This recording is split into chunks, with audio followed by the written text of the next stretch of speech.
So hello guys, bali nandito tayo para i-restore yung faucet kasi nahuhugot po siya guys. So tara guys, samahan nyo ko, ituro ko sa inyo kung paano mag-restore ng sirang PVC pipe para sa kabitan ng faucet. So tara guys, samahan nyo. Pakita ko sa inyo. So ayan guys, bali ganito po nangyayari talaga pag kinakabit mo yung gripo na tabingi. So yung thread niya nasisira, ayan. Nasisira po yung thread. So nauubos po yung thread yan, oh. Okay. Oh. So kita nyo po. So wala na po yung thread. Kaya nahuhugot yung gripo na lalagay natin. So yun. So kailangan pag nagkabit ka ng gripo is hindi dapat nakatabingi para hindi masira yung thread ng PVC. So yun po ang kaibahan yan guys. So tapusin natin ito para ipakita kung pag-finish na guys. Pag ganito pang gagawin natin ay ang remedyo po dyan ay tatanggalin na lang po itong elbow, puputulin natin dito, tapos papalitan ng panibagong elbow na may thread guys. So ayan po siya guys, to ipapalit natin. So ganun po siya. Kasi sa mga ganitong part, wala ka nang may remedyo dito, hindi mo na papatinuyan guys pag ganyan na lost thread na yung thread nito. So yun po. So yun po, bali ang gagawin lang natin dito is palulutahin lang natin yung PVC para maputol natin yung PVC elbow guys. Yan. Lalagariin po natin kasi mamaya yan para matanggal siya. Tapos palalalimin lang natin yung bandang likod ng PVC pipe para madali ipasok yung yung papalit natin na PVC elbow. Yung pong PVC elbow guys ay may threaded po siya guys. So puputulin po natin ang lagarin bakal ito.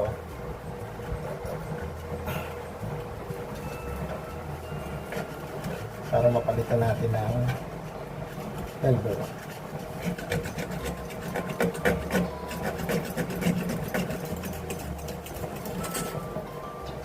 So yan guys. Ganyan po. So pinutol na natin. Bali lalagyan na lang yan ng elbow. Ito ayun guys, bali naputol na po natin. Bali kakabit na po natin ito. Ayan. So kakabit na natin. So ayan, ganyan lang po siya. So yan, para mapalitan. So ganun po, no? Okay. Ayan. Okay, so ganun po ang gagawin natin. Bali, lagyan lang natin extension yung elbow. So ito, para nakuha natin yung sentro. Yan. Para masigurado natin na nakasentro siya pag kinabit na natin. Bago niya permanente kasi lalagyan natin ng yan guys, lalagyan natin ng pandikit. Solvent. Okay. So, yun. Guys, so, gagamitan natin ng PVC solvent to. Yung pag-repair niyan. Okay. Then ito, so linisan mo lang yung surface ng PVC guys para dumikit siya, para hindi siya tumagas pag kailangan malinis lang yun. So bali yan po, pwede mo na ilubog ito diretso. Ayan. Para mag-penetrate dun sa loob. Tapos, tsaka i-diretso mo ulit. Ayan.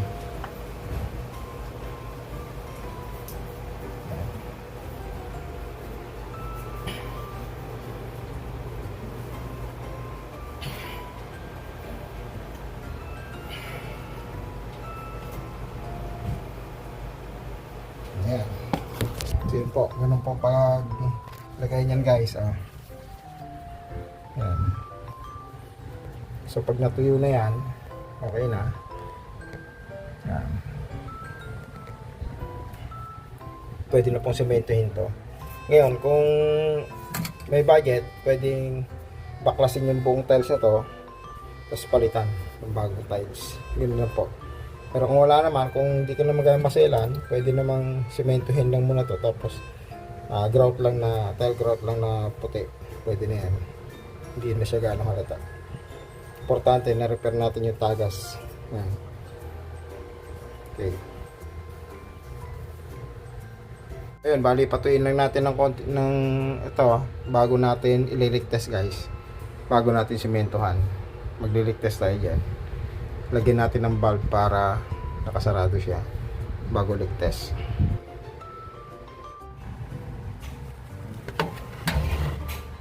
So yun po, bali ang solvent niyan guys, bali 5 to 10 minutes lang tuyo na yan guys.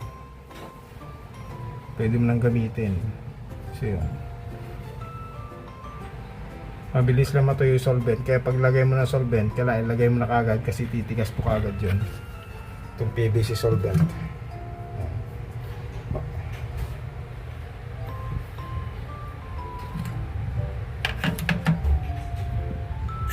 So yun po, okay. May tubig na siya guys. Dito okay yung ginawa natin dito sa walang tagas, pwede natin sementohan na.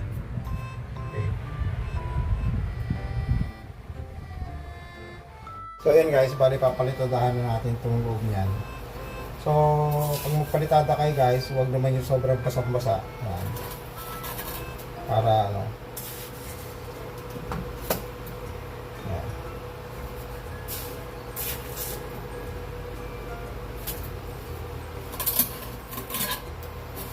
Kasi pag sobrang basang-basa guys, hindi yan kakapit. So ito, takpan lang natin ito guys ng ano, plastic o basahan. Yun guys, bali takpan lang ito itong bukas nito para hindi pasukin guys once na hindi pumasok sa loob yung semento. Yan. Okay.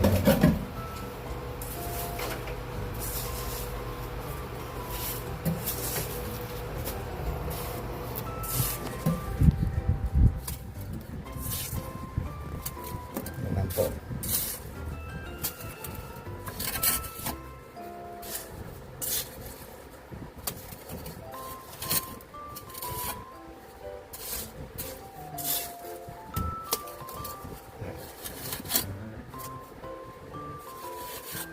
Kasi pag basang-basa, hindi siya hindi yan kakapit, lalaglag yan guys. Pag sobrang basa, lagyan mo ng semento. Yan. Ganyan lang guys. Yan.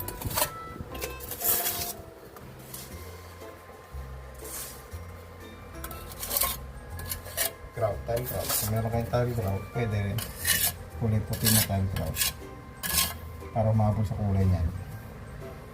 So yun, ganyan po. Okay.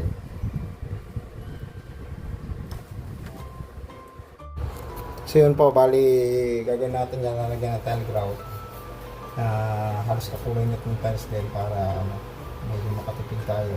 Yan.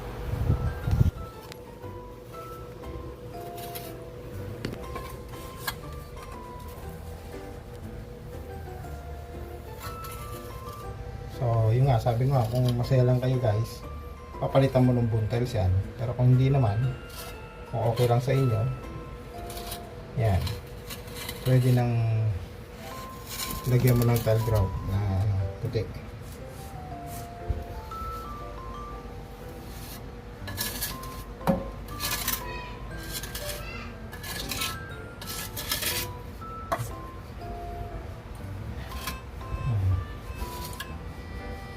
Tile grout yun na siya.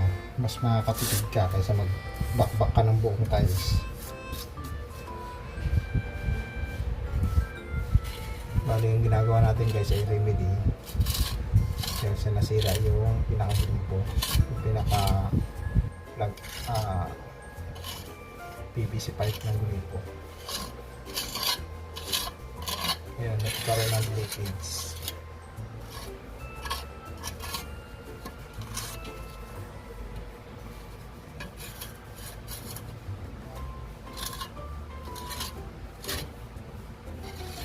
Okay. So, ganyan guys. Ano yung gagawin natin dyan? Para ng foam. Foam na pang ano mo rito. So yun guys, bali papantayin lang po natin ng foam siya. Yan, para kuminis yung ano niya guys, yung surface niya. So ganun lang po. Guys, balik kabit natin gripo. Guys, sabi ko, pag ikutin nyo guys, kailangan higpit kamay lang yan para hindi siya ma-damage yung thread. So, isang ikot pa.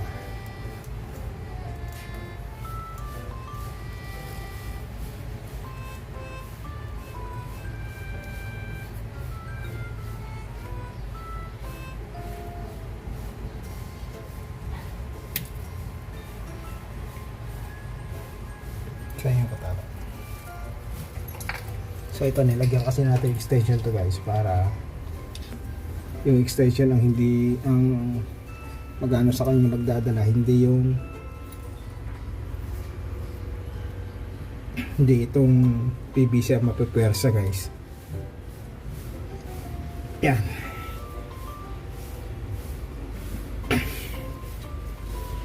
So naglagay ko ng extension. Okay. Yan po. Yan siya.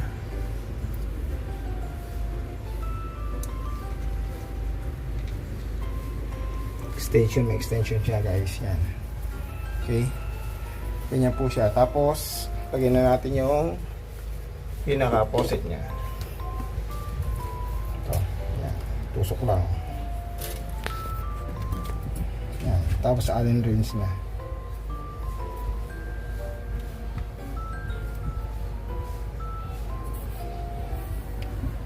Kailangan tumama sa group.